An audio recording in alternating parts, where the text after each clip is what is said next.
Good morning, students. Okay, today we're going to talk about teenagers. Dun, dun, dun.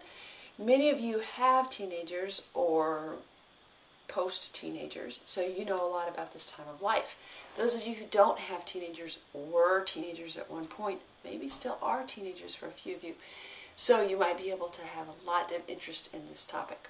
What we're specifically going to talk about is teenagers and brain development, neurological development, okay?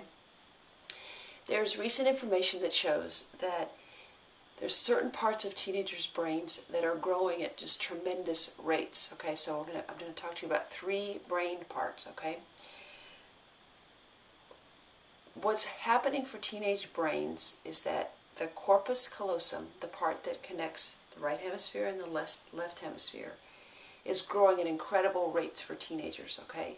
That means their right hemisphere and their left hemisphere can communicate better. That's a good thing.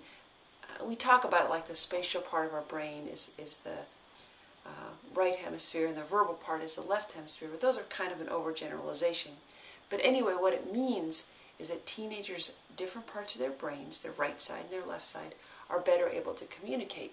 That's exciting. That lets them do things like formal operational thinking, like think about abstract problems, and think about complex physics problems for the first time, and think about abstract ideas such as how do we solve the world's problems and all these big picture things, okay? So that's the corpus callosum. Another part of the brain that's really important in adolescence is called the amygdala. The amygdala is the primitive information or the primitive emotion center, okay? And it's pretty cool because it's not as sophisticated as more other emotional centers. It's like a raw tinderbox of emotions.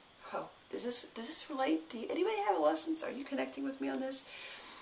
So basically, teenage people tend to have these raw emotions that all of a sudden they're just like super intense emotions, like this is the worst thing that's ever happened to me, or the best thing that's ever happened to me, or I'm in love and you can't understand it, or my life is over because I have a zit, or my life is over because I failed a test, or whatever else. Okay, so what's happening is, especially in times of crisis or stress, or any time that it's an emotional reactive situation, teenagers over-rely on their amygdala, this primary, basic, archaic emotional center, to make decisions. Okay, that's not good, right? So when it comes to times about, do you want to drink and drive, or do you want to have sex tonight, teenagers are relying on this primitive, emotional, responsive system called the amygdala. Dangerous. What they're not relying on, and this is the third brain part I want to talk to you about, is their frontal cortex, okay, prefrontal cortex. The prefrontal cortex is the last part of our brain to form, both in terms of evolutionary and in terms of each individual as we develop in utero and as we develop in life.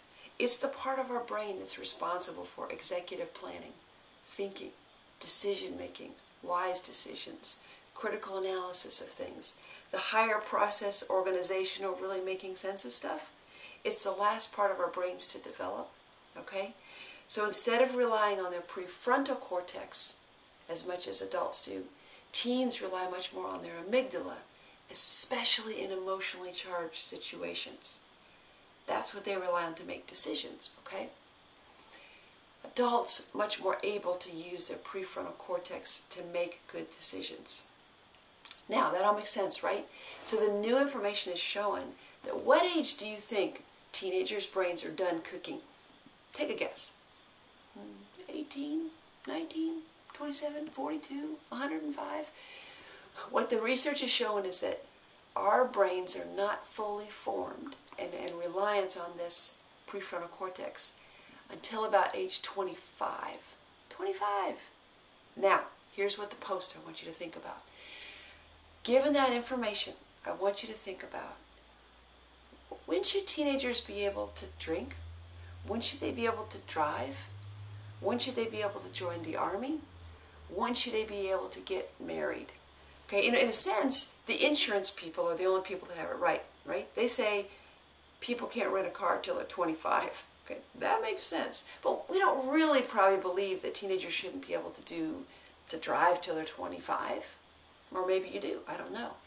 What I want you to post is, given the information about neurological development in teens, given what you're learning about how teens develop neurologically, what age do you think is the right age for them to be able to do some of these things, and why?